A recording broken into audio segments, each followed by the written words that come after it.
বন্ধুরা, তোমরা সবাই কেমন আছো? আশা করছি ভালো আছো। আমিও খুব ভালো আছি। Welcome to Bengali blogger Sonali. Welcome একটা নতুন ভিডিও নিয়ে।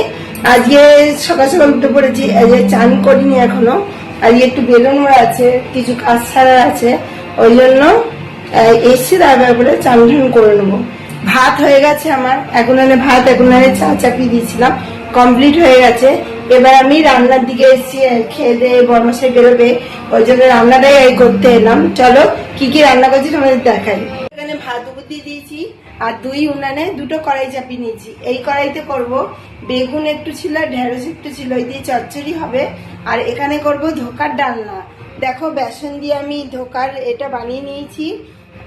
আজকে আর পুরো ভিডিওটা দেখানো হয়নি। আর এবার ধোকাগুলো কেটে কেটে তুলবো। দেখো পুরো মিষ্টির মতো লাগছে, ভেজে নেবো। আর এইখানে দেখাই তোমাদের, সর্ষে বেটে রেখে দিয়েছি একটা কাঁচা লঙ্কা দিয়ে। আর এখানে দেখো বেগুন, আর এই যে ঢেঁড়স। বেগুন দিয়ে ঢেঁড়স দিয়ে একবারে হবে। আর এখানে অল্প কটা আলু কেটে রেখেছি, এটা হবে ধোকার ডালনা। আর দেখো কলা আরো দুটো পেকেছে, এইভাবেই পাকছে আর খাওয়া হচ্ছে। তা চলো, এখানে কালো জিরে ফোড়ন দিয়ে বেগুন আর ঢেঁড়সটা দিয়ে, কালো জিরে ফোড়ন দিয়ে বেগুন আর ঢেঁড়স দিয়ে দিয়েছি চাপিয়ে। আর এখানে দেখো ধোকার যে বরফিগুলো, সেগুলোও তেলের মধ্যে দিয়ে দিয়েছি। একটু বড় বড় করে কাটা হয়ে গেছে, এগুলো একটু ছোট ছোট করেও করা যায়। এখানে আর দুটো জায়গা ফাঁকা ছিল, দিয়ে দিলাম। তো চলো ঝটপট করে এগুলো ভেজে তুলে নিই। ততক্ষণ আমি মশলাটাও তো রেডি করতে হবে, মশলা ঢালতে হবে। কৌটো ঢালা নেই, ঢেলে নিই। আর বরফিগুলো সহজেই উঠে আসছে। থালার মধ্যে প্রথমে আমি তেল মাখিয়ে নিয়েছিলাম ভালো করে, তেলে সব বরফি ভালো করে উঠে আসছে। কিছুটা ধোকা ভেজে তুলে রেখেছি, আর কিছুটা দিয়েছি, আর কিছুটা এখনো থালায় আছে। আর এদিকে তার আগে ভালো করে বেগুন আর ঢেঁড়সটা ভাজা ভাজা হয়ে গেছিলো, সেই জন্য আমি মশলাটা একবারে দিয়ে দিলাম। আর সর্ষেটা বাটাই ছিল, ওর মধ্যে একটু নুন, হলুদ, একটু লঙ্কার গুঁড়ো, সামান্য একটু চিনি দিয়ে কিন্তু এই মশলাটা বানিয়ে নিয়েছিলাম, দিয়ে দিলাম। এরমভাবে চচ্চড়ি খেতে কিন্তু বেশ ভালো লাগে, গরম ভাতে রুটির সঙ্গে দারুণ লাগে। মামাশাই রুটির সঙ্গেও নিয়ে যাবে, আর দুপুরে ভাতের সঙ্গে খাবে, সেই জন্য বানিয়ে ফেলছি। আর এদিকে বরফি দেখো একদিক ভাজা হয়ে গেছে, উল্টিয়ে দেবো, দিয়ে তুলে নেবো। ঢেঁড়স বেগুনের ঝাল প্রায় হয়ে এসছে। আর এখানে আমি বড়াগুলো সব তুলে নিয়েছি, ধোকার যে বড়াগুলো দেখো সব ভাজা হয়ে গেছে আমার দুবেলার এটা। আর এখানে ফোড়নে দিয়েছি গোটা জিরে, শুকনো লঙ্কা, তেজপাতা, গরম মশলা, এলাচ, দারচিনি আর লবঙ্গ। তা চলো, আলুগুলো ভাজা প্রায় হয়ে এসছে। দেখো আলু ভাজা হয়ে গেছে।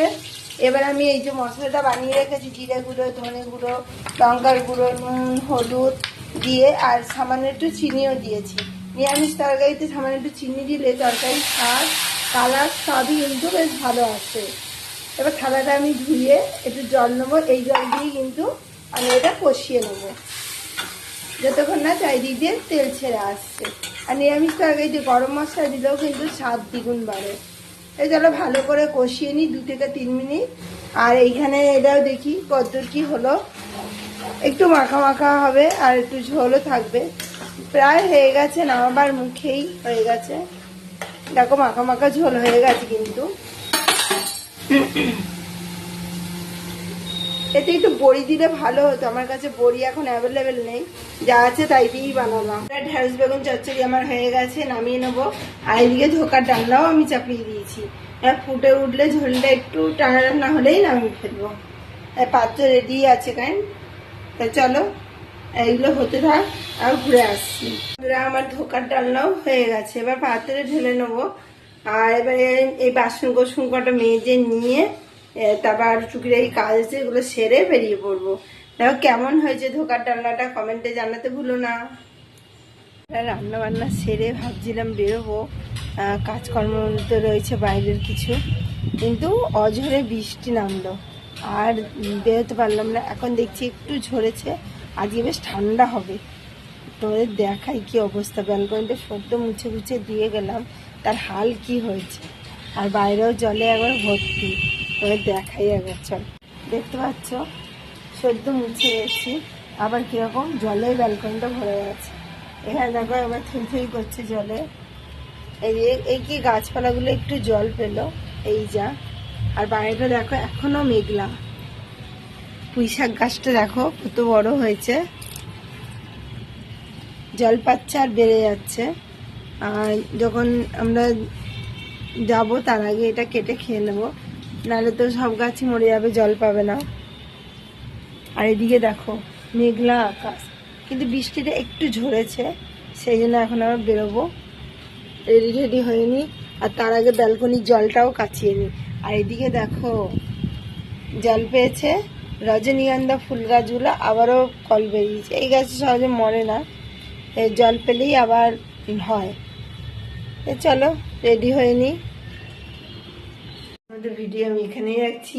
আমার ভিডিও যদি ভালো লেগে থাকে অবশ্যই চ্যানেলটা সাবস্ক্রাইব করবে, লাইক কমেন্ট শেয়ার করতে ভুলো না। কাল আবার নতুন ভিডিও নিয়ে খুব শিখে আসছি। সুস্থ থেকো, ভালো থেকো, সবাইকে বলে রাখো বাই।